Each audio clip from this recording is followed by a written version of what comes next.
Hello and welcome. We're coming to you live from our studios here in Kokomlimle. Our digital address GA0992539. Our lead stories this hour.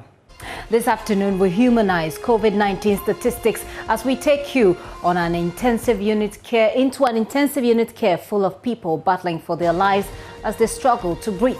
Who are they and what are their stories? We hear it all as doctors raise concerns over the rate of severe and critical cases. And Parliament is set to debate for approval a motion asking President Akufo-Addo to suspend the payment of fees by tertiary students as a COVID-19 relief package. Even as the NPP caucus objected yesterday, the motion moved by Boko Central MP Mahama Ayariga will be their agenda this afternoon. We're live in Parliament.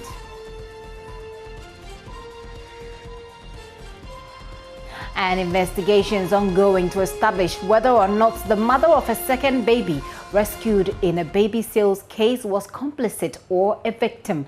More as the Dental and Medical Council hands over the babies to the Gender and Children Ministry for the necessary care. And the pulse is brought to you by Global Communities Dignilu, affordable, safe sanitation. Join us on DSTV 421, GoTV 144. Remember, we're streaming live on YouTube and on our other social media handles. Do send your WhatsApp messages to 0540109009. My name is Gifty Ando Apia. This is the pulse. Please be my guest.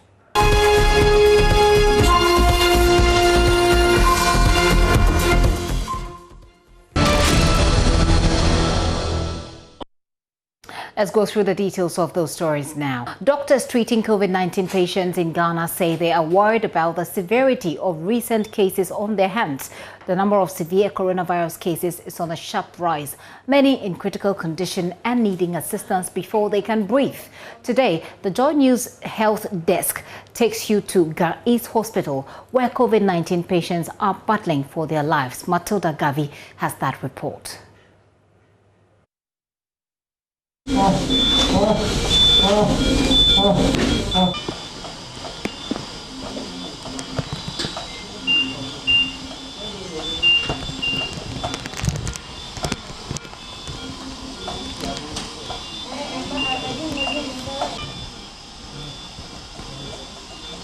So this is the high dependency unit at the Ghana East Hospital.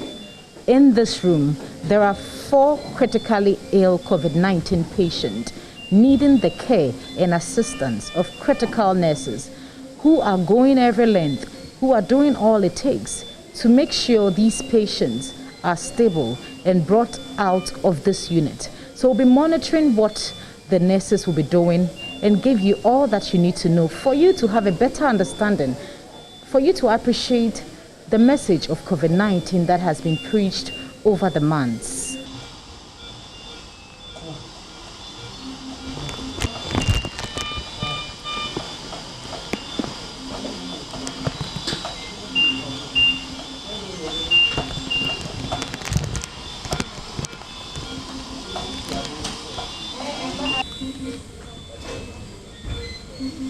Inside the high dependency unit of the Ghana East Hospital, very critically ill COVID-19 patients are being attended to. 4 patients are battling for a second chance to live. Every beep from these ventilators speaks volume. Some sick person living on, or a life gradually slipping out of time.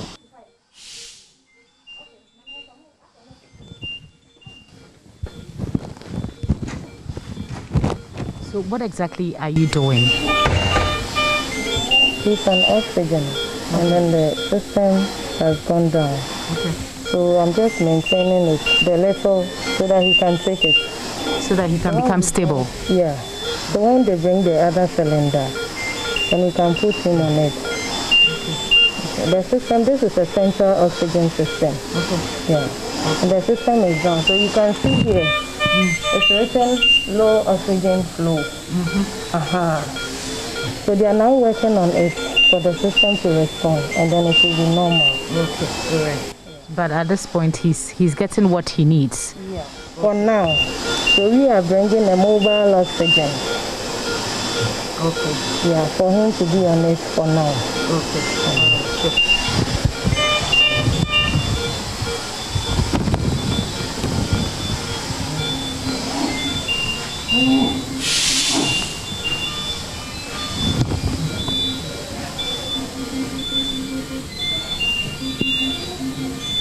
Linda, not her real name, is no longer in the ICU.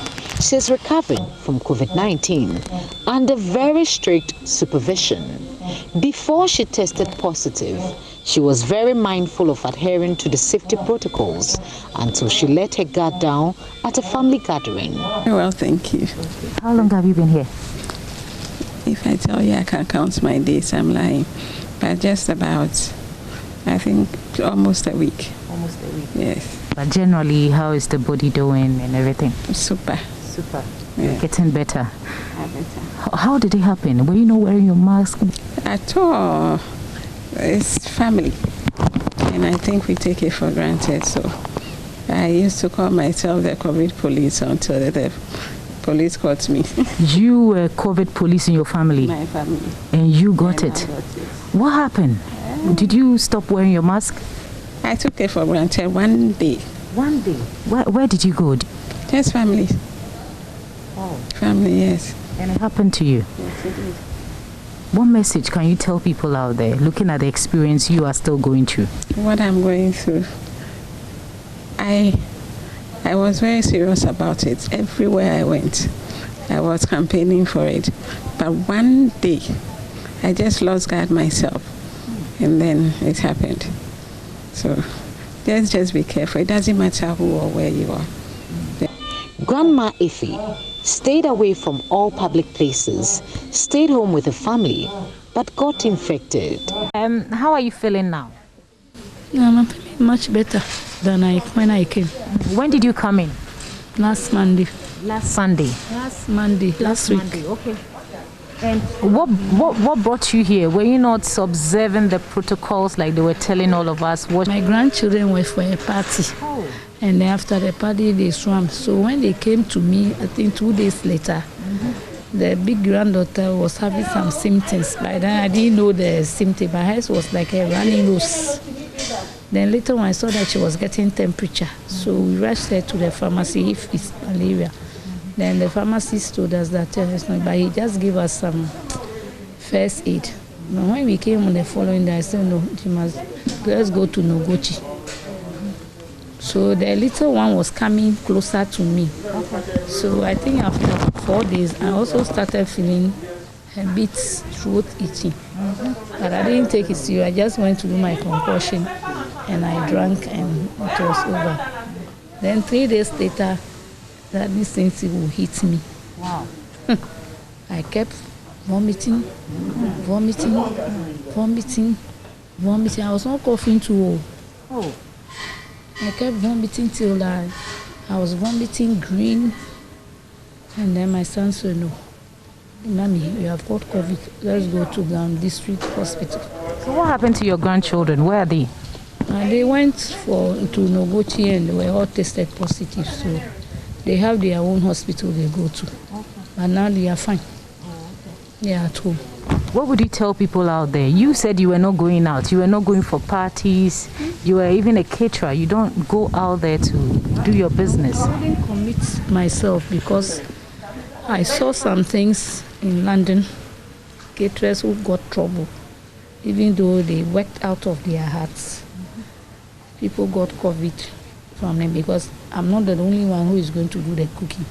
Definitely I will call people, and if the person don't tell you the truth and you involve, then you get trouble. So I won't do catering right now till this thing comes down. What advice would you give people out there? For me, I advise them that, my advice to them is that they should be very cautious about when they are catering for people. If you know you are not safe, especially the staffs that you are working with, you must make sure they go for a test before you let them get themselves involved in the cooking. Me, I retired about 4 years ago, so I'm just relaxing small. But those who are not retired, my only piece of advice to them is they should make sure they go for the test and they are cleared, then you know you are safe. Other patients who are now out of danger and recovering from the virus are cautioning the public to adhere to the safety protocols. Well, the sickness makes you very weak, very, very weak, and it's not comfortable at all. Okay, that's what I would say. It's not a comfortable disease. Yeah. What should people out there, what should they do? What should they do so they don't find themselves in this situation? People should take the warning seriously. People should observe the protocols. The disease is here. It is not a fake. Did you see this coming to yourself? Did you by any means know how this happened to you? I thought I was even observing the protocols, but here I am. So people to really take it serious. I think that we should not take things for granted. The effect on you, the person sick, your family, your friends, is too much. And I want to advise everybody out there, please, no need for machoism. Obey the protocols. Obey the protocols. You will be very much helped if you observed the protocols.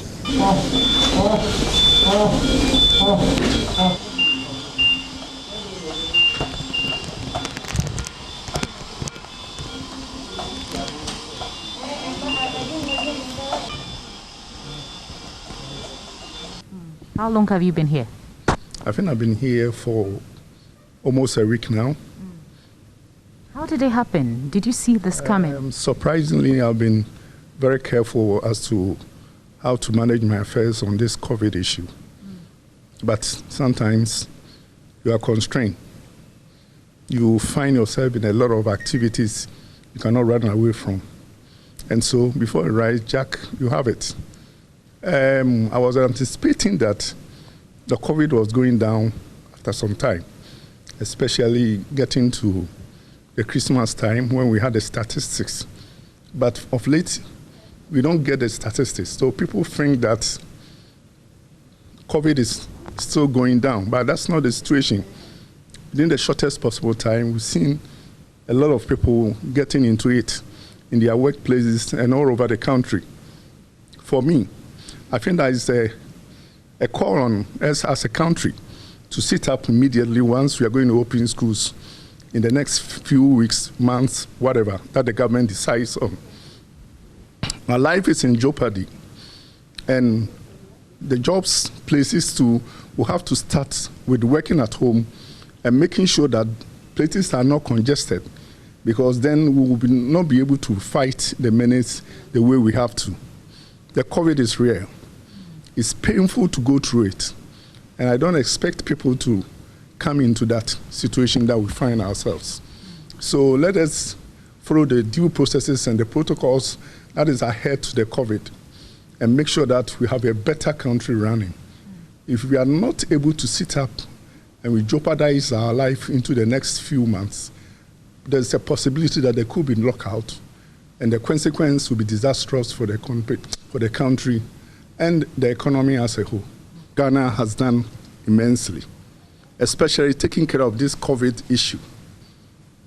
For the first time in my life that I've seen with my eyes, the structures that have been put in place and the way the nurses and the doctors have enough time for COVID patients, you will be marveled. They spend all their time, all their resources, all their strength, making sure that everybody who comes here is better off. The surprising part of it is that when you are here, you don't pay a dime. Not even the food that you eat. You eat 3 times a day. Medication and everything is free. And this has been borne by the government. It shows the kind of money that has been sunk in, which otherwise would have been used for other developmental projects to help the country.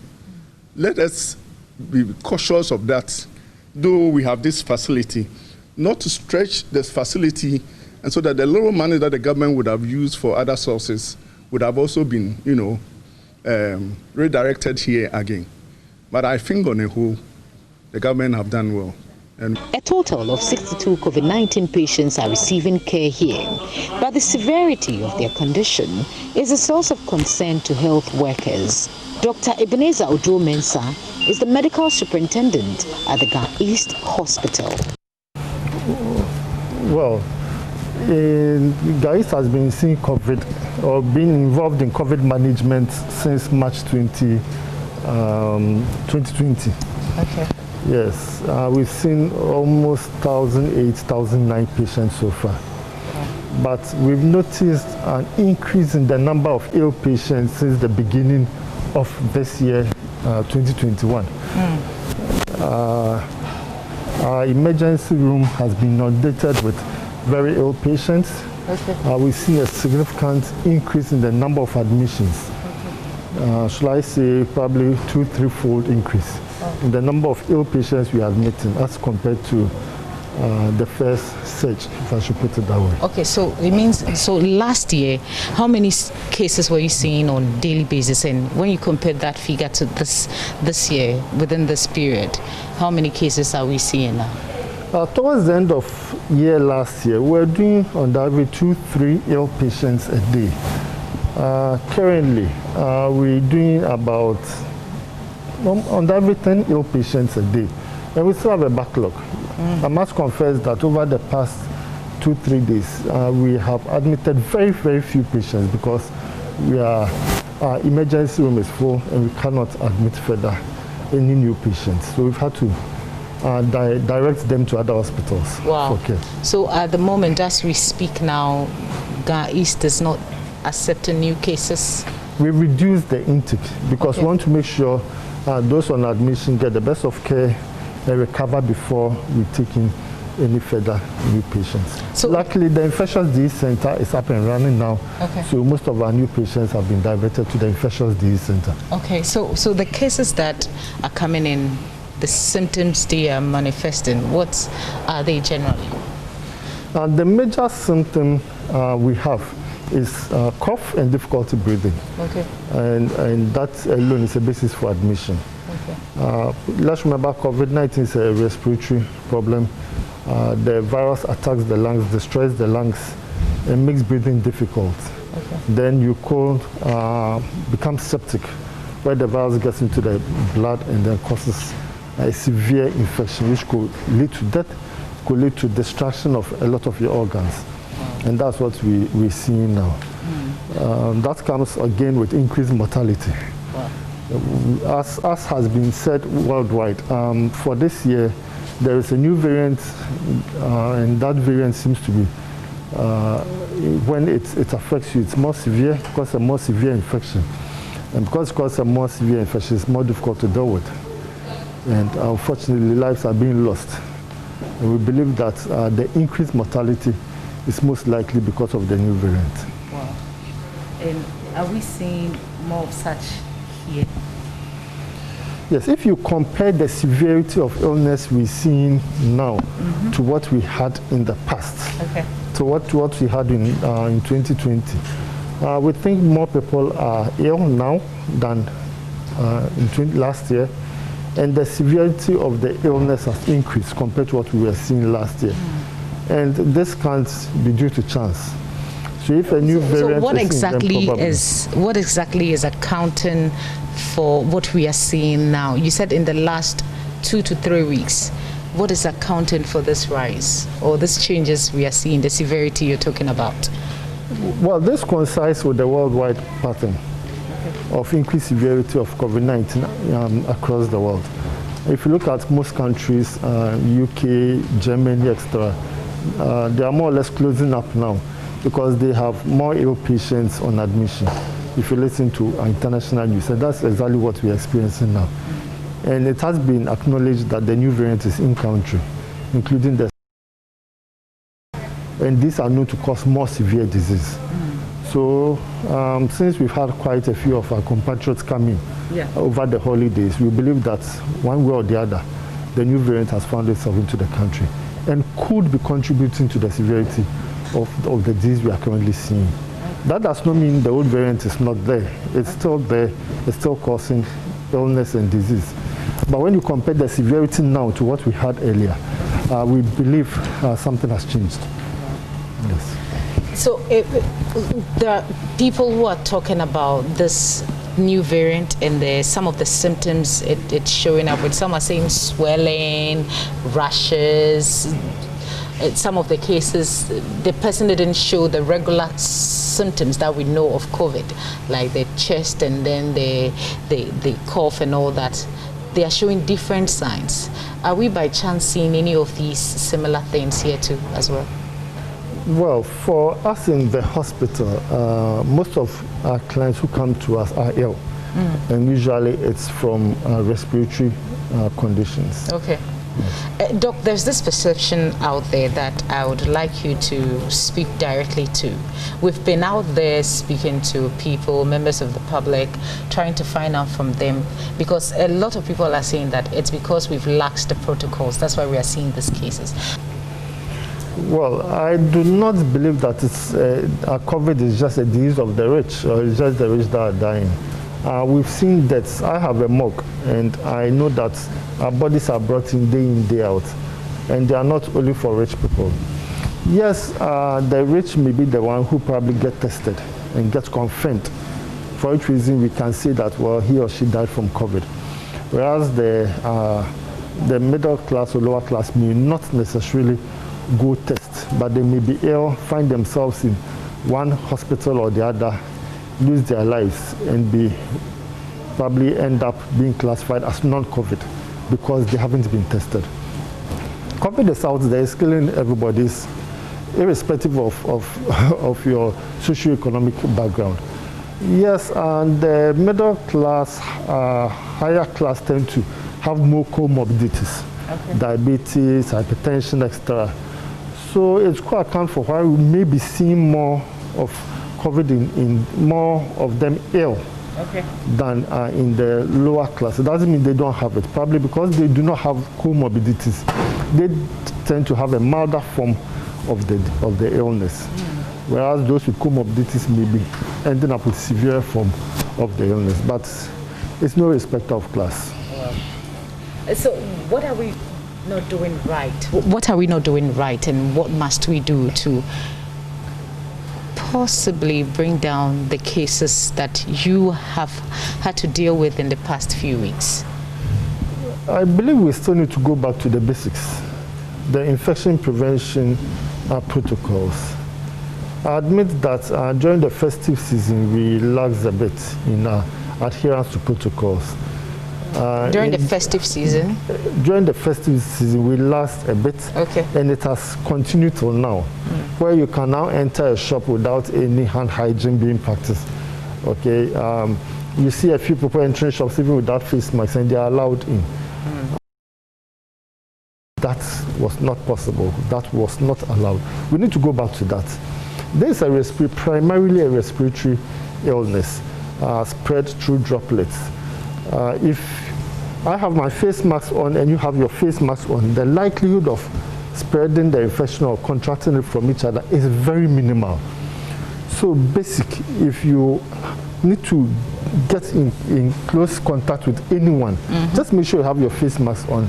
The other person has your face mask on, and we will be protected. Of course, hand hygiene is still important. Wash your hands as often as possible, and then use your hand sanitizers if need be. Those basic rules will ensure we reduce. We will not eliminate it, but we can reduce the number of people infected. Any other thing you'd want to add? Let me just add that the healthcare workers are doing their best in the fight against COVID, with, of course, support from government. A lot of health workers have been infected with COVID, and that has taken them out of their service delivery points. If you do not practice infection prevention control measures, you put health workers at risk. You reduce the number of persons available to take care of you, to take care of your relatives. Support the health service to also take care of you. Dr. Ebenezer Ojo-Mensah, he's the medical superintendent here at the Ga East facility, attending to COVID patients here.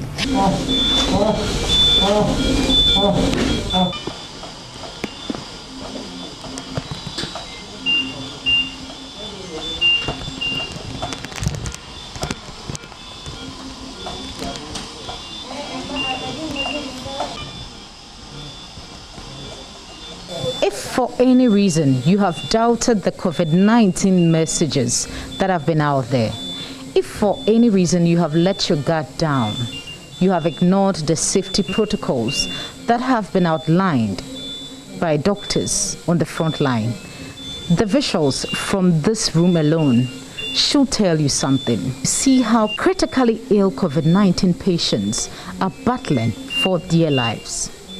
See how frontline health workers are breaking their backs, going every length to give these people a second chance to life. This should be a wake-up call to all of us, especially you.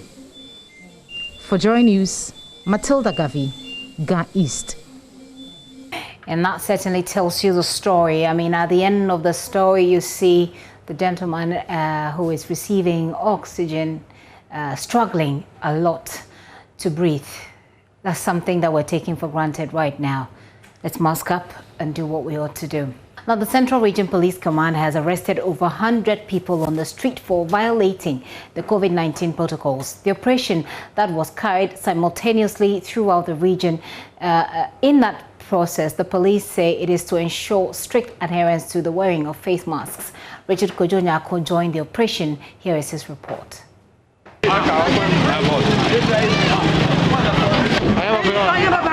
On the street here in Cape Coast, precisely Abra, and the police are embarking on an operation to arrest people that are not in face mask. A lot of people have been arrested. They are currently in the police bus that is here. A lot more arrests are also still ongoing. People have reservations though. These are the people that have been arrested. They are a bus load. They've been arrested. They are sending them to the police station. The bus would return and then more arrests would be effected. It's not the only place the police have told us they would be, but they want to be in all places, at least in Cape Coast, to ensure. Let me speak with this gentleman who is here. How do you see this operation that is ongoing here? My name is Steve. I'm a Nigerian. It's a good operation, but I think as they are doing this operation, the police should come with their own face masks to give to the people, because there are some people that cannot afford it, and there are some people that they are not aware about it, that the exercise will take place today like this. So I will advise the police, when they are carrying out their operation, they should also come out with some face masks, to share to the people, not just violently taking them into the car like that. But people will say that, well, the announcement and the directive has been given since, and so people do not have any excuse not to be in face. Yes, I understand, but from my own point of view, that's what I'm saying this. Yes, anybody John Abano actually said, Medoko, won't you lose mass? Or more to Abanoko Pifi, or Muya, Nayaleno, or what chef, Amasano Marina, so I feel Modi will have a jaw say, Yaliaba to be Russian mass. And you're fine. Telephone on mobile mine ablo. Telephone on mobile mine ablo. It's Manusi.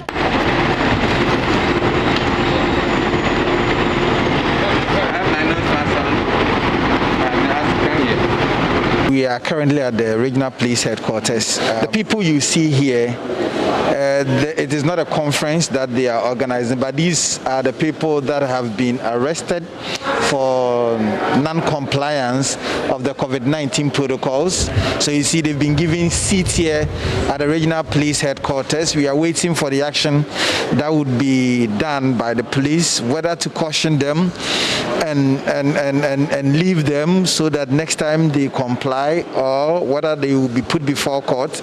And then we do not know what the police would be saying. But these are the people that have been arrested. Some of them were arrested on the street, others in their vehicles, others too at their workplaces for not wearing the face mask. The purpose of the exercise is to ensure that the general public put on the nose mask as they come out. Again, we also want to make sure that by putting on the nose mask, we are told that we can also reduce the spread of COVID-19. So basically, we went from whoever is not wearing, the person is arrested, and the operation is ongoing. Now we have arrested 82, and we are still counting. And again, it's not only the metropolis, but then simultaneously it's taking place in all the divisions within the region, the districts, and also the units.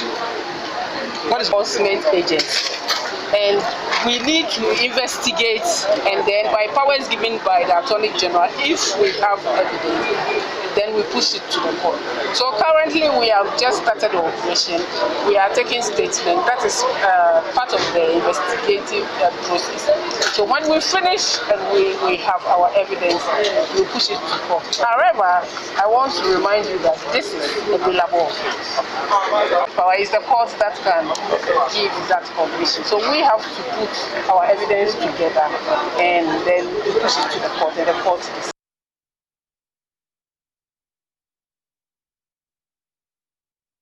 Well, let's cross over to the Cape Coast and speak to our correspondent, Richard Kojo Nyako, who is joining me via Zoom. Hello, Richard. Richard, first of all, I want to find out what happened to these people. Well, they are still in the police custody.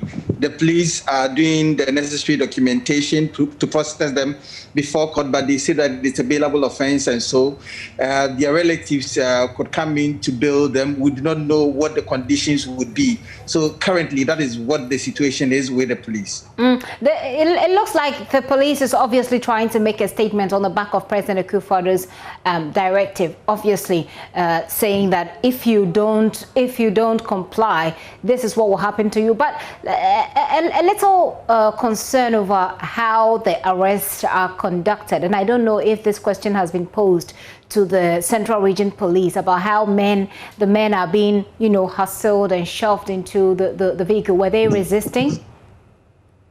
Well, some of them were resistant. Some claimed that they had their face masks in their pockets, in their bags, and so they should be allowed to wear them. But the police insist that, well, since you are working on the streets and then the face mask is not on you, definitely you are violating the protocol. So necessarily you should be arrested. There were other concerns too, that someone who claimed he was a fitter and was lying under the car and was operating it, he got arrested by the police. But he said that, well, I cannot wear the face mask and still be under the car, and so I should be allowed to go. There was also another person who was also arrested, but the resident, those who were around, indicated to the police that, well, this is someone who is mentally challenged, so the person should be allowed to go.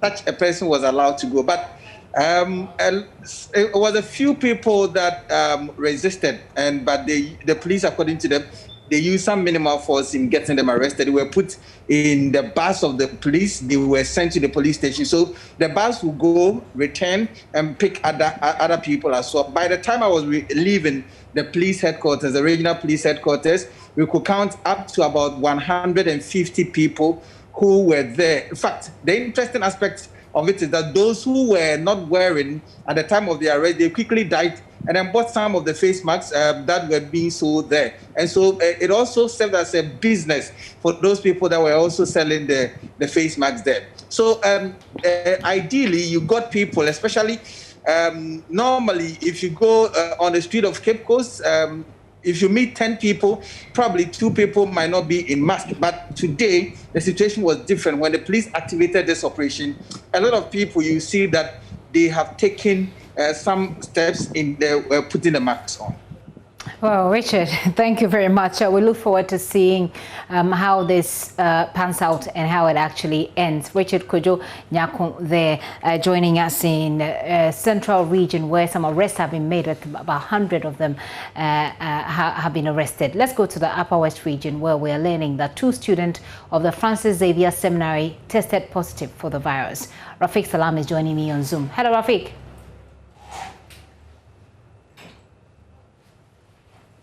Rafiq, do you hear me?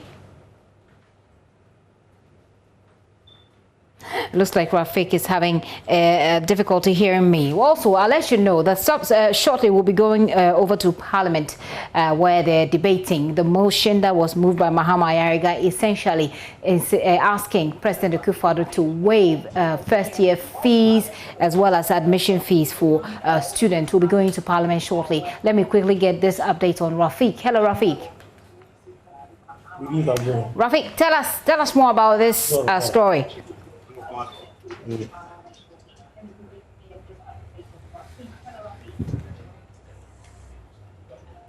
Hello, Rafiq. Hello, Gifty. Yes, Rafiq, go ahead. Hello, Gifty.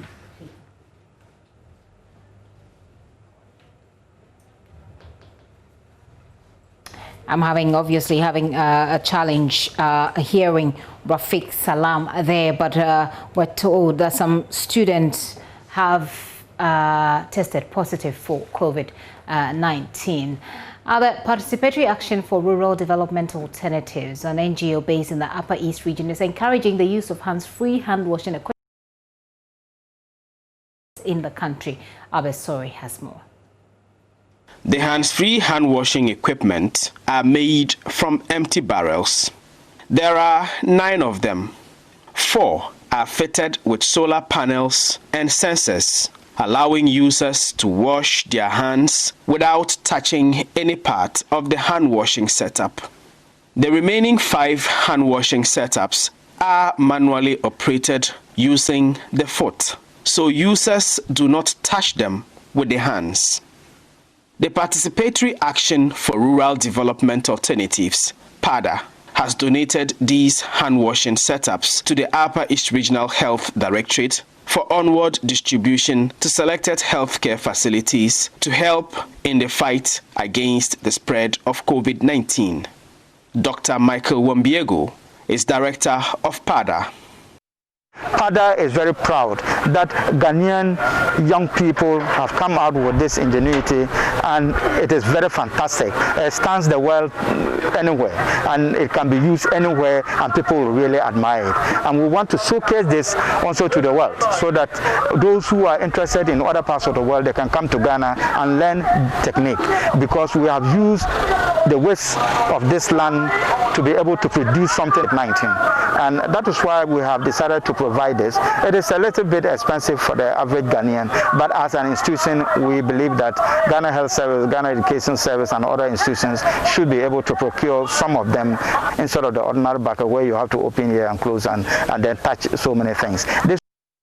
Sorry with that report. I want to take you to Parliament right now. Oseiche Mensah Bonsu, leader of the NPP caucus, is on the floor. Let's hear him.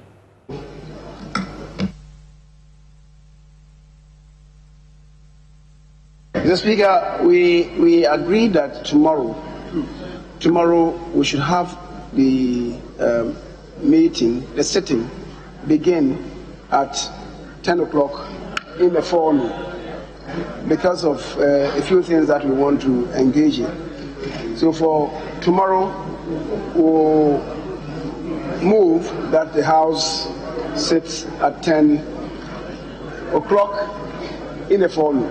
I so move. Any seconder? Speaker, I beg to second the motion for adjournment to tomorrow 10 a.m. Thank you. Motion for adjournment has been moved and seconded. It's now for the consideration of the House. Yes. Right Honorable Speaker, respectfully, I just want to make a humble appeal to yourself and to my colleagues in the House that given the situation of COVID and the current strain, when anybody rises to speak, we should do so still wearing our mask.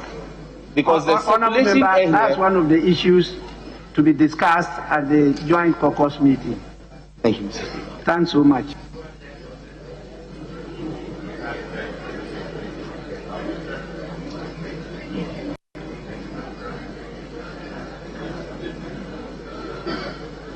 I put the question.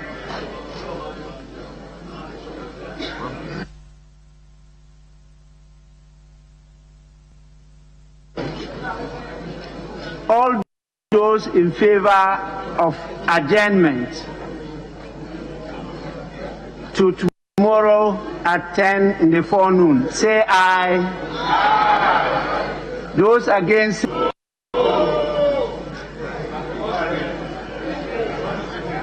I think the ayes have it.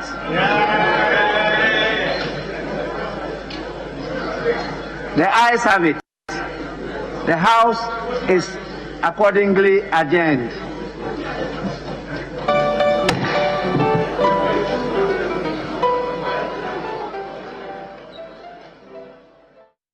You're still watching The Pulse with me, Gifty and Rapia. Those are live visuals coming to you from Parliament today, which is just rising right now. They'll be sitting again tomorrow to discuss the issues further. Essentially, they're debating the motion, a motion brought forward by Boko Central MP Mahama Ayariga, asking President Akufo-Addo to waive fees for university students. Will it go through? Will it not go through? We'll wait to see. We'll be linking up with Joseph Opoku Gakpo, my colleague who is our Parliamentary Affairs correspondent, to break it down a bit more for us. But we've also been looking at the COVID-19 situation. Severe cases are rising. Doctors are worried. People are in ICU battling for their lives, struggling to breathe. And they're all urging all of us to adhere to the safety protocols. This is The Pulse. I'm right back after these messages.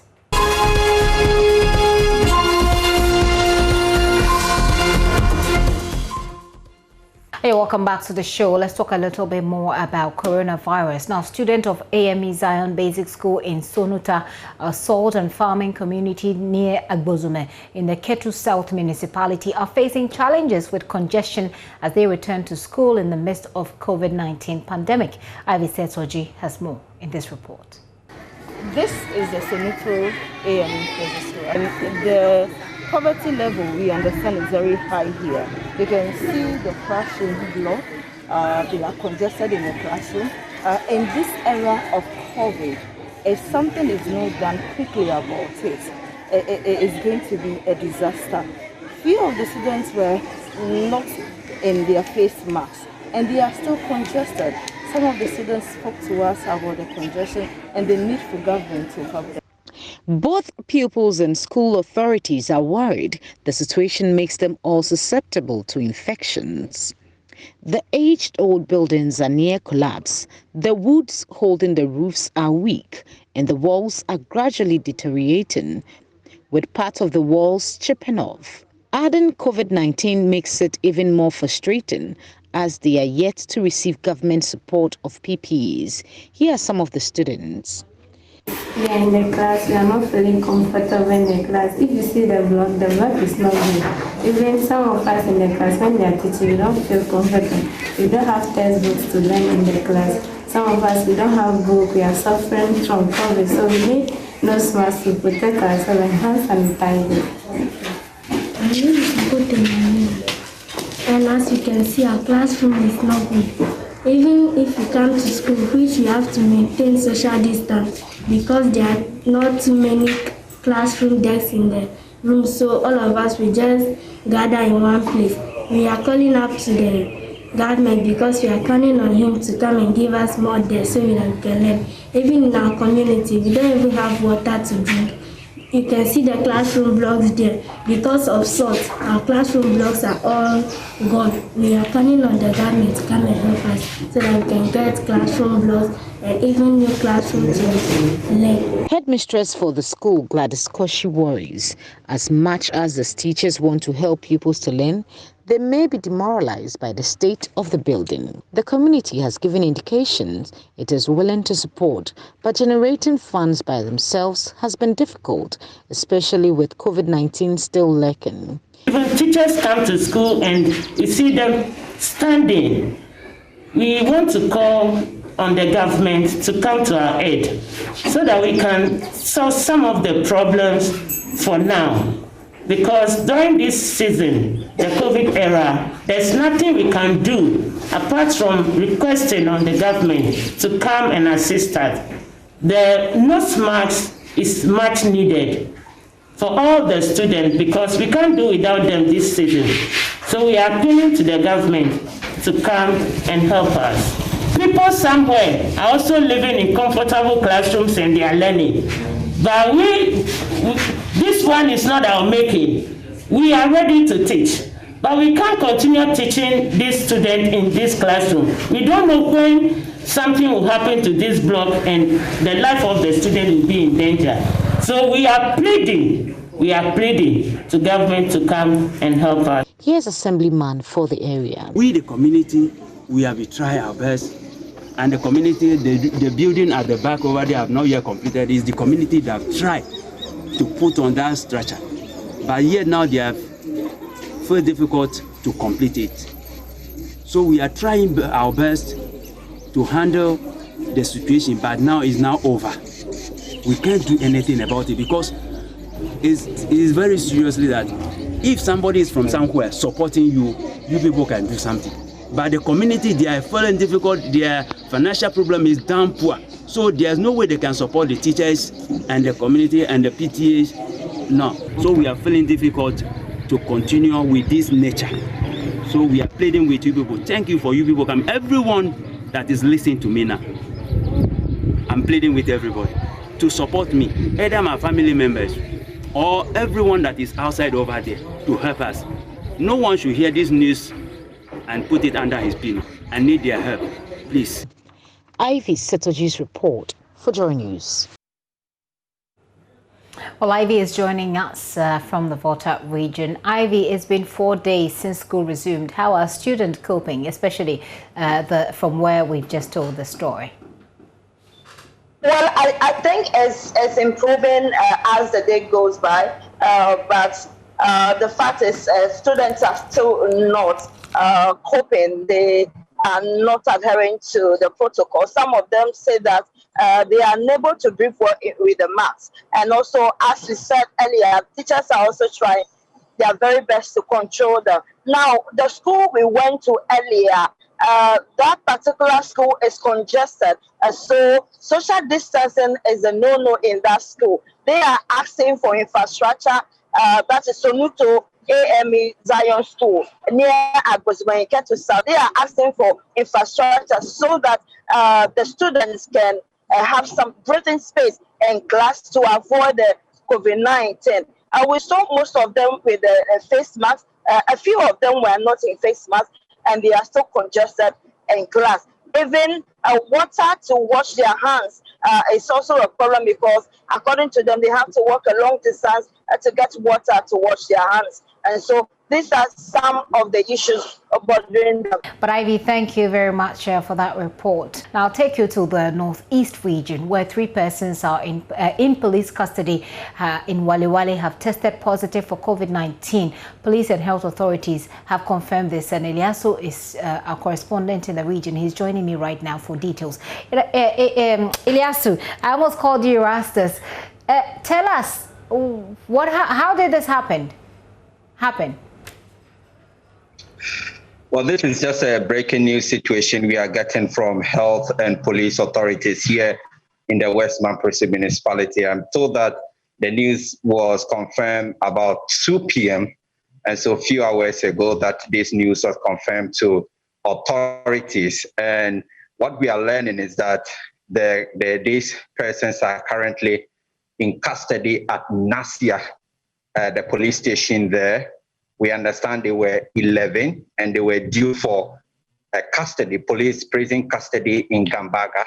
And so as part of the measures to check the COVID-19 virus, authorities decided to test them before bringing them to Gambaga.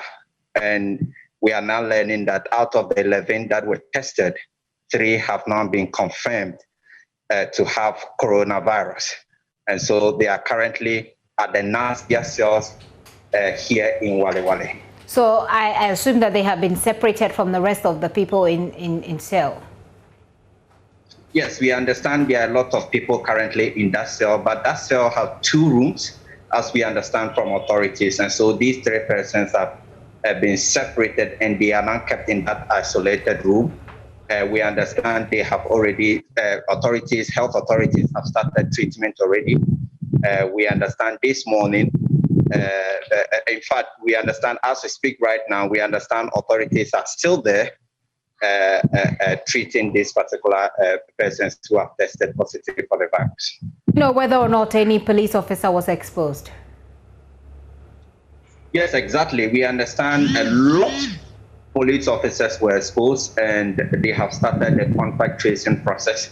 The health director in Westman Precinct that I spoke to said immediately they have identified some persons, including police personnel, and also those in that particular cell.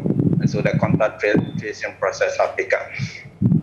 Well, Elias, it looks like this is a developing story that we'll have to keep our eyes on. But I'm hopeful that the officers will test negative, hopefully. Elias, so if there's anything else you want to add, we can do that in a few seconds. But otherwise, that's it for now. Well, the health director is saying that the police officers, they have informed them and they are expected to gather at the Nasia. All those that were exposed, they are expected to gather at the Nasia police station for their samples to be taken as part of the contact tracing and testing process. Eliasu, thank you very much. Eliasu Tanko there, our Northeast Regional Correspondent, and as you heard him say, contact tracing is ongoing for some police officers as well who have been exposed because some people in custody have tested positive. This happened in Wali Wali. I'm going to take you away from Ghana now. We go to Germany. Well, more than 49,000 people have died in that country, and the country is racing against time to stop the spread of new variants that are being recorded in parts of Europe. Germany, that is once the poster child of pandemic response, can't seem to get the virus under control. And after months of increasingly harsh shutdown measures, the country is now doubling down on the virus. So what exactly is being done now amidst fears of even more dangerous variants there? We're joined from Berlin by DW's Nicole Fröhlich, who is correspondent for them, who are also our partners. Now, Nicole, tougher measures in Germany now, but for some people, they're not going far enough. Are they, and also we know that the federal and state leaders have been convening on the matter. That's exactly right. Even though yesterday state and federal leaders decided on extending the current shutdown until at least mid-February, a stricter mask mandate on public transport and an obligation for employers to allow workers to carry out their tasks from home if possible, there is a very vocal fraction of society demanding more drastic measures. Leading scientists in the country are asking the government to opt for a pan-European no-COVID approach, akin to the zero-COVID demands we've seen not only here in Germany, but also in other countries struggling with the virus. The interdisciplinary proponents want to see a more localized approach made up of mobility control, more strategic testing and stricter quarantine rules. So in a way, leaning on the pandemic control concepts we've seen implemented in Australia and New Zealand as well. The no-COVID advocates believe the government's handling is too lax, too open-ended, and risks to alienate the public with endless shutdowns, which in their current form, they say, will never truly manage to eradicate the virus. Well, let's talk about the emerging mutant strains of the virus. How big are fears that the new variant might lead the situation to spiral further out of control? Very big. The fact that these evolved strains are leading to a barely manageable spike in cases in countries like the UK and Ireland is something that is causing great concern. Just this Tuesday, it was announced that 37 cases of a new coronavirus variant had been detected in a hospital in southern Germany. New meaning that it was neither the B117 strain, which was first sequenced in the UK, nor the aggressive 501YV2 first flagged by doctors in South Africa. Now, while mutations are completely normal normal, worries exist regarding transmissibility, severity, and of course, efficacy of the newly developed vaccines, that beacon of hope for millions of people around the globe. The heads of the two leading vaccine developers, Pfizer and Moderna, are confident their products will work on the mutations as well. But with rollouts across Europe getting on rather slowly, the most effective protection against the new strains is and will be for some time the much loathed social distancing. 37 new variants that have yet probably to be properly discovered. That's a lot. But what's the situation in other European countries apart from Germany? It really is grim milestones all around. All eyes are, of course, currently on those two countries I mentioned earlier, the UK and Ireland, whose health systems have come under severe strain because of those new variants. Both countries are reporting record numbers of deaths. Same goes for Portugal, a country that did fairly well during the first wave, but has now become the European country with the highest infection rate relative to the size of its population. While many nations are still grappling with a second wave of the pandemic, Spain is already gripped by a rampant third wave, which has seen the country's COVID-19 incidents hitting new highs. The results are new restrictions, lockdowns, and curfews in many European countries, and an urgent call by the European Commission on EU governments to speed up their inoculation programs. They want to see 70% of the bloc's adult population vaccinated by the end of August, but considering that Germany managed to immunize only a bit over 1% of its population in the first month of the drive, that seems awfully optimistic at this point. Nicole Froelich there. She's corresponded with our partners DW. The situation is getting worse in that part of the world. As you heard her say, there are 37 suspected different variants lurking around in Europe.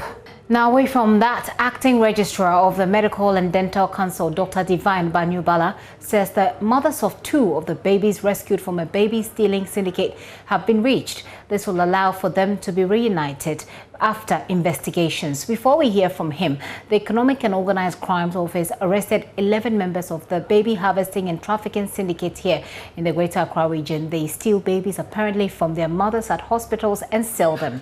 In a joint operation with the Medical and Dental Council, IOCO picked up doctors, nurses, social workers, and traditional birth attendants who operated in various hospitals across the Greater Accra region where they traded babies. JoyNews' Manuel Kranting was embedded in one of such operations to arrest a member of the syndicate. We brought you that story yesterday. Before you hear from the Dental and Medical Council, take a look at this bust. It's 7 a.m. on the morning of 31st December 2020, the last day of the year. As many people prepared to bid farewell to one year and welcome another, somewhere at the Tema General Hospital within the Tema metropolis, a baby was about seeing the last of his biological mother. In motion on that fateful day was a sale of a 1-month-old baby boy by an organized baby selling cartel.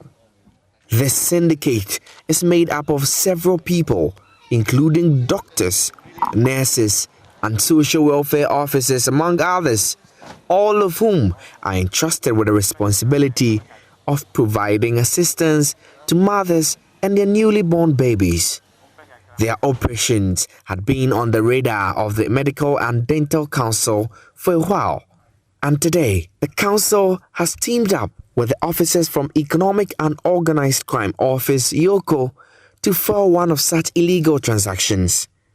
The Connect, Leonard Able, an officer at the head office of the Department of Social Welfare, had already taken 10,000 Ghana cedis as a deposit for the baby, who he was selling at 28,000 Ghana cedis from a woman in need of a baby, not knowing she was an undercover officer with IOCO. The JoyNews team was embedded in the operation and filmed from a distance as Mr. Able went to collect the baby and accompanied the female undercover officer to a vehicle. This was the point of arrest.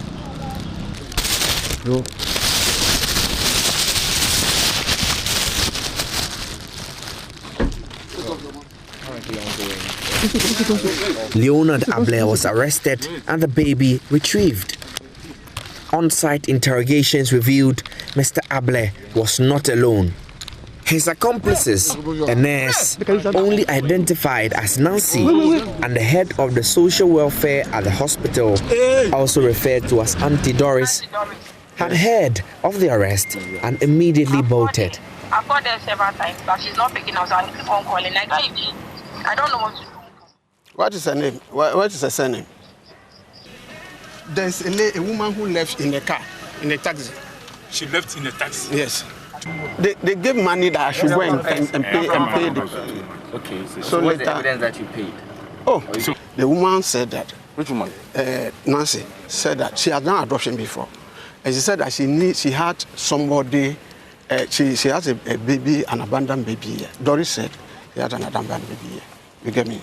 So I should assist her in the baby is there. Somebody, if we have somebody.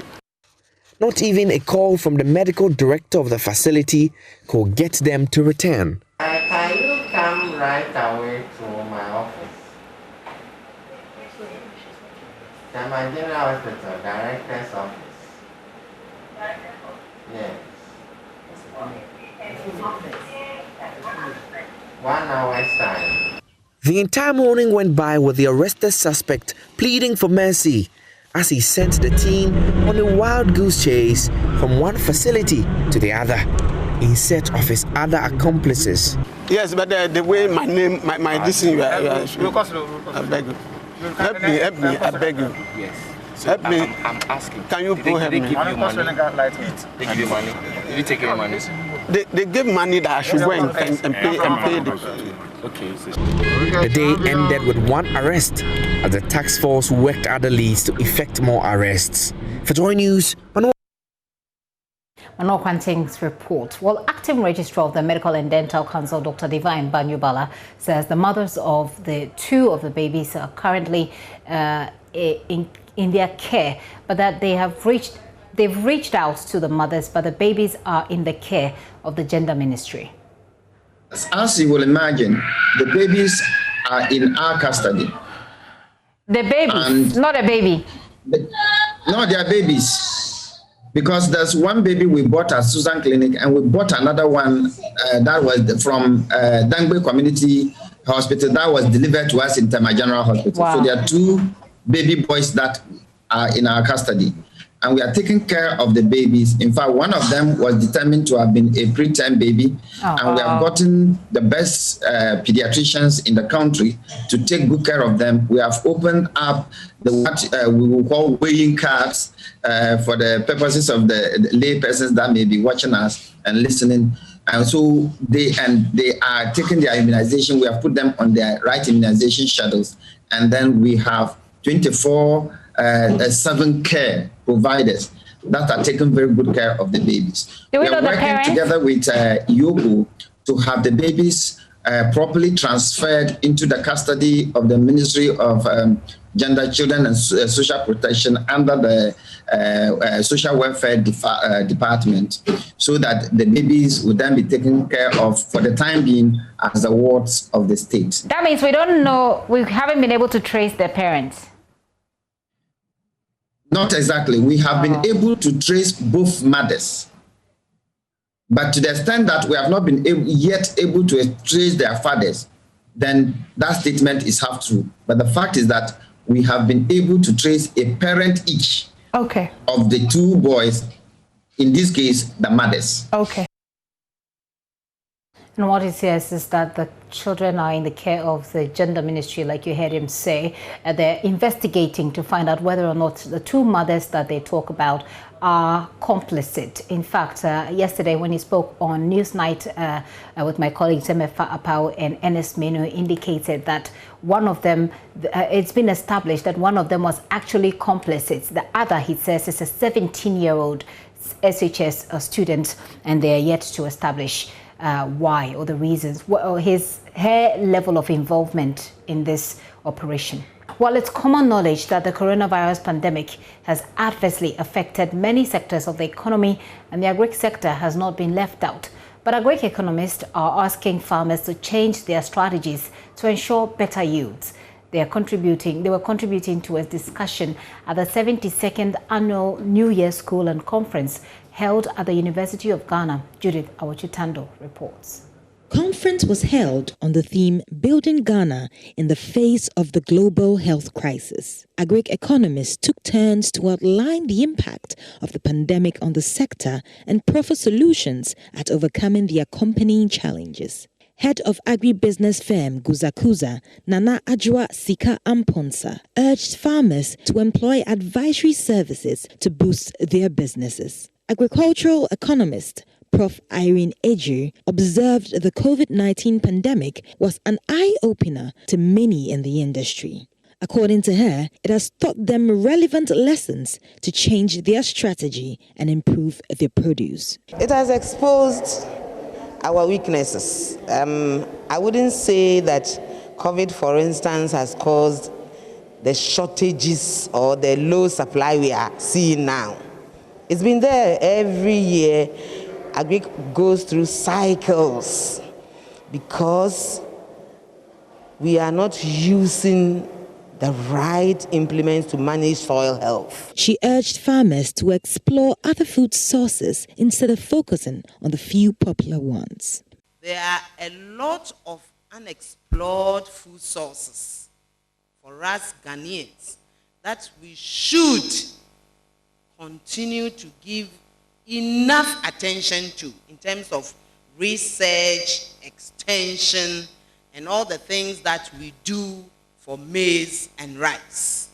We have probably concentrated too much on too few food commodities and believe that agriculture is just about these foods. Even the livestock, it is not only cattle, sheep, and goats. Mrs. Eju also called on private institutions to complement government's efforts by investing in the agricultural sector. Government has given a little money, at least, under planting for food and jobs, under planting for export and rural development, one district, one factory, one village, one dam. Small monies have gone. I wish that the private sector, the Isikafor, will now push further what government has soon. But it appears the private sector itself is not responding. Farmer organizations are not responding. That is my problem. Judith Awachitando for JoyNews. Why don't we head back to Parliament right now and take a look at what the situation actually was and how it has wrapped up. Joseph Opoku Gakpo is our Parliamentary Affairs correspondent standing by with me right now. Hello, Joseph. Hello, Gifty. If you like, a debate between both sides of the House. Give us highlights of the argument made before they rose.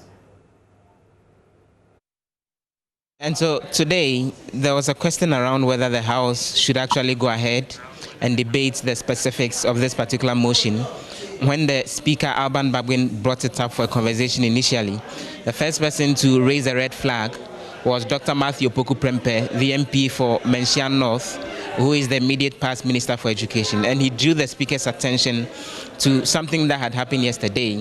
When you look at the initial motion that the House was supposed to debate, the wording on it was that Mr. Mahama Yarega was asking that Parliament passes a resolution urging the President to cause the suspension of the payment of admission fees for new students and also for continuing students.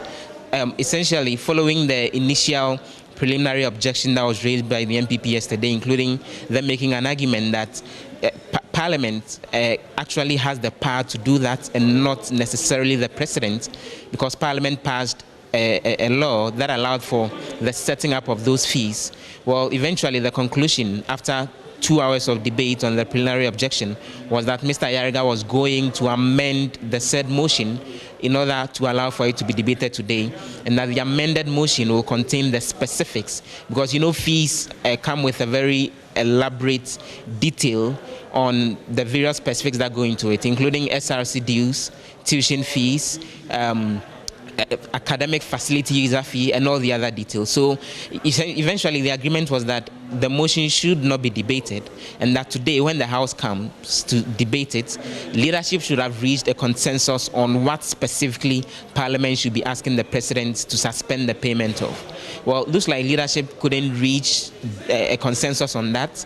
So when the Speaker was asking Mr. Yarega to actually go ahead and move the motion in order to allow for the debate, then there was the red flag from Dr. Matthew Opoku Prempeh that the specifics have not been agreed on. There was a lot of back and forth. Hassan Suhini, the Tamale North MP, was of the opinion that this is something that the House could eventually debate and agree on the floor. There was also the point from other MPs, including Osei Mensah-Bonsu and Harun Idrisu, that leadership really needs to deliberate on this further. Eventually, the Speaker ruled that today leadership should meet and agree on those specifics, and after that, then tomorrow, they would go ahead and debate and possibly reject or approve this particular motion. So for a second day running, the debate on this couldn't come off, and it's been adjourned to tomorrow. Well, very interesting times, I must say. Joseph, does this have anything at all to do with the numbers in Parliament? Well, from what we're seeing, the NPP side doesn't exactly agree to the whole idea that this is a motion that should pass. Yesterday, the preliminary objections that they raised had to do with whether the President was clothed with the legal authority in order to be able to do what Parliament was being asked to recommend, or for that matter, pass a resolution directed at the President. Eventually, when they argued that preliminary objection, including a claim that Parliament cannot revoke such a thing, because if even you want to revoke it, then you should deal with it using a motion of rescission. Well, after even in the course of the debate on that, the NPP side gave the indication that this is not something that they were very much comfortable about. It may have to do with the numbers, to the extent that the NPP is obviously convinced that they don't have the numbers that would allow them overturn this when eventually it gets to a vote. So then the decision is being read that instead of objecting to it, then they should buy into the idea, suggest the necessary inputs, so the eventual resolution that the House will debate and approve will reflect something that's coming from both sides of the House. I'm gathering that the MPP side will eventually get to support Mr. Yarega's motion once the suggestions that has been made to the necessary amendment is made. So yes, obviously, with the benefit of hindsight, if the NPP had the numbers like they had in the 7th Parliament, they would have shut this down, because right from the beginning, they objected to it. But in this case, looking at the fact that they are not very much convinced that with their 137 plus Femina MP, they may be able to attend this, then they would rather build consensus and support approval for something that the NPP and government will be comfortable with. Hopefully that actually happens and extends going forward. Joseph, is there anything else we should know as far as the proceedings of Parliament today? Otherwise, as usual, that'll be it for me. Well, a number of other things actually came up as well. The House is currently meeting behind closed doors, what is called a joint caucus meeting of both the MPP and the NDC side without cameras in there. We've gathered a few things that are ongoing in that conversation.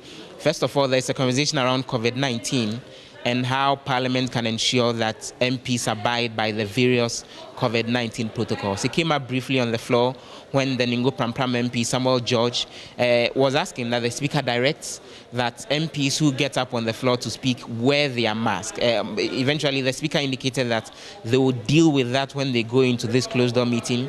The Speaker again made the point that this meeting would deal with other life and death issues having to do with the work of members of Parliament are concerned. And additionally, one other thing the House will be discussing or is discussing in this meeting has to do with the setting up of a technical committee, a 13-member technical committee, to actually recommend various changes to the standing orders of Parliament. Those are the issues that the House will deal with, even in that closed-door meeting. But for now, sitting has been adjourned to 10 o'clock tomorrow morning, when real business having to do with open-door discussions will be happening right here in Parliament. Just a quick one, Joseph. What happened to the testing? We understand that members of Parliament are supposed to be tested once again. So that's actually ongoing, the testing that the Speaker directed that MPs do undertake. It started yesterday, the 20th, is running up until tomorrow, the 22nd. And yesterday, when the Speaker, Alban Bagbin, took his chair around 3 p.m., he said that he had gone in there to do his own testing and was urging other members of Parliament to also go get the testing done. And essentially, the indication is that they would want to be clear in their minds that everyone here in Parliament is healthy and safe from COVID-19 going forward, which is why the testing is being done. And the Speaker, when he announced the testing initially, said that MP should endeavor to be part of it because they see it as one key thing to ensure their safety, and was really encouraging MPs not to create a situation where anyone will not participate in this testing. So yes, it's been ongoing yesterday, it's continuing today, and it will end tomorrow right at the Parliament Clinic. Joseph, thank you very much, and I hope they test you too. Joseph Opoku Gakpo there, who is our Parliamentary Affairs correspondent, bringing us up to speed on what's happening. So Parliament will again sit tomorrow in the hope that they will be able to debate that motion seeking for President Akufo-Addo to waive fees for COVID-19 as part of COVID-19 reliefs. Now, scores of workers at a steel company at the Tema Free Zones Enclave are calling for the immediate shutdown of an adjoining company they say has continued to pollute the environment in disregard of EPA regulations. They accuse the company, United Steel, of ignoring several orders from the EPA to shut down. They say the Ministry of Environment has also been petitioned to immediately act on the matter. JoyNews' Manuel Kranting visited the area. Here is his report. Regular scenes of thick fumes and white smoke emanating from the furnace of a steel-producing company within the Tema Free Zones enclave, United Steel Company Limited, as our visit to the location in September will reveal, is only one of several steel-producing companies within a radius of about 200 meters. As a heavy industrial area, the operations of some companies within the enclave are not environmentally friendly. The reason the EPA requires all such companies to install a pollution system to reduce the extent of damage caused. But this requirement had allegedly not been met by a number of steel companies, including United Steel and Ryder Steel. This, according to workers of M&G Company Limited, another steel company right behind United Steel, forced them to endure the smoke escaping directly from the furnace of United Steel. When they start work like this and the smoke come here, we will stop work for almost 1-2 hours until the smoke disappears before we continue. Because as you can see, we are working with machine, excavators and forklifts. You understand? So if the visibility become poor, someone can use the forklift to hit any worker. Even there was one day I went to the hospital. When I coughed, the man said, where do you work? I said, I work at Free Zone. Is there smoke around? I said, yes. And he told me to be watchful. That's the only thing he told me, to be watchful. He said I should be watchful. Is to do something about the smoke. They should try to reduce it for us because... Please, even sometimes I can't sleep well. Sometimes I used to cough in the night. I cannot have sound sleep. They are warning us about the smoke. They are warning about the smoke. Even say, if they open their machine, you even say, I'm using the excavator, you can't see you. I can't see you because of the smoke. That one is warning us. In August 2020, the Minister for Environment, Science and Innovation, Professor Frimpong Boateng, ordered United Steel Company to shut down after a blast on its premises. But speaking to JoyNews on condition of anonymity, one of its workers alleged that it did not shut down. I was there. It seemed they don't want to obey what they told them. But yes, to them, they want to work. If you can come tomorrow, then you yourself you see the oven will be on as well. They'll be doing normal work. What time do you start work? We start work at 7, and then it depends. 7 when the bullets finish. When the bullets finish, then we will close at around 4. So if there's more bullet, maybe we will close 10. or 7. For the MD of M&G Company Limited, several complaints lodged at the EPA have not yielded much results. Their only option is to continue providing safety gear for their workers. These expenses to make sure that they work in the best what we can do to avoid the smoke, to avoid the chemicals which is generated by the industries around. So of course even we are pressurizing more to them, and we will see that in a couple of days or weeks it will be more effective and they will be using more of that.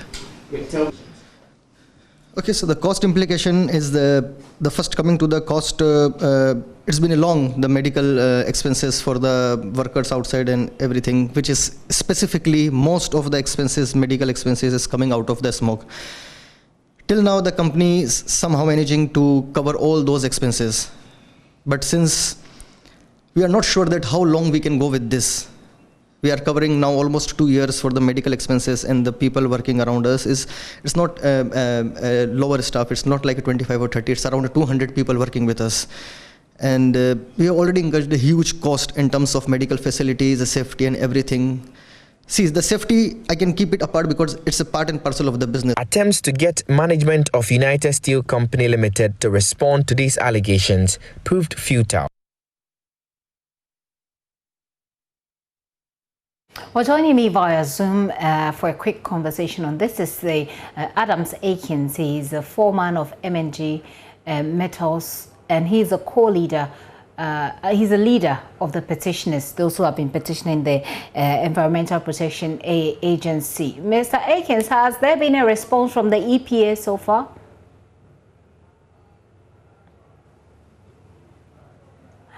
Nothing has been done about it.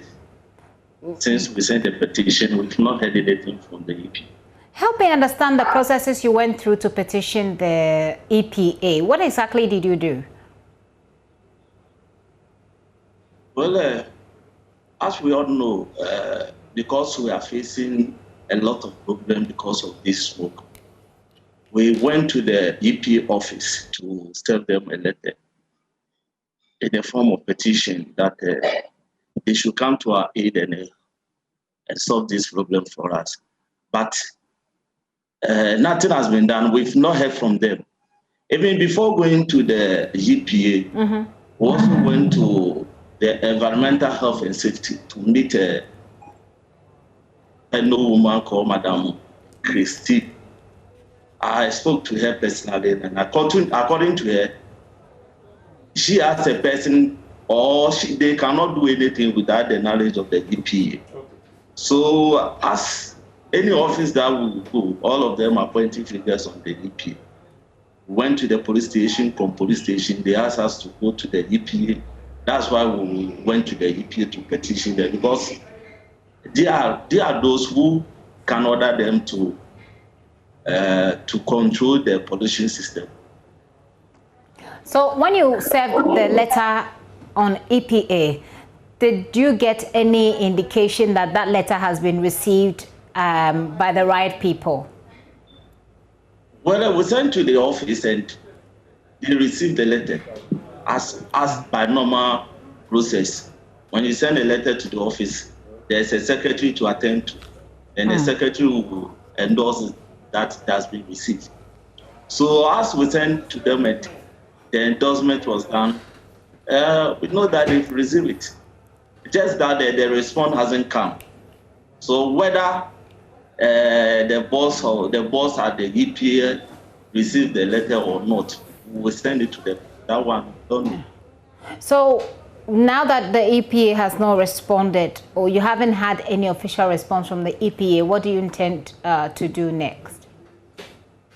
Well, since we haven't heard anything from them, we the workers will advise ourselves.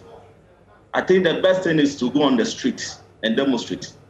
We once sent a letter to the police station that because nobody is attending to us, we started to embark on a peaceful demonstration. But as we all know, by the laws of this nation, before you embark on a demonstration, you have to alert the police. So when we alert the police, the only advice they give it to us is that we should wait for them for some weeks, because they are having meeting with the EPA and whoever is in charge. So we listen to them and we halt the demonstration. So up to now that we have not heard anything from them, it's better we'll go on the street and back on the demonstration. Maybe by doing that, they will listen to us. Well, Mr. Akins, we'll say a very big thanks for explaining your side of the story. By the way, we have reached out to the company at the center of this story, and they have declined to comment. So we don't have a comment from them because they have decided not to. But Mr. Akins, we'll try and perhaps reach out to the EPA's PRO, find out whether or not they've received your letter. But wish you all the best with the rest of the plans that you have. Adams Akins, he's a foreman at M&D Metals Company, a company that has petitioned the Environmental Protection Agency over pollution ongoing at the freeze zones site where they are also located. This is The Pulse. Of course, there's more news at myjoyonline.com, and I urge you to log on. This video is on demand on YouTube, and most of our conversations here as well. You might want to follow it there. My name is Gifty Ando Apia. Let's do this again tomorrow. Have a good day.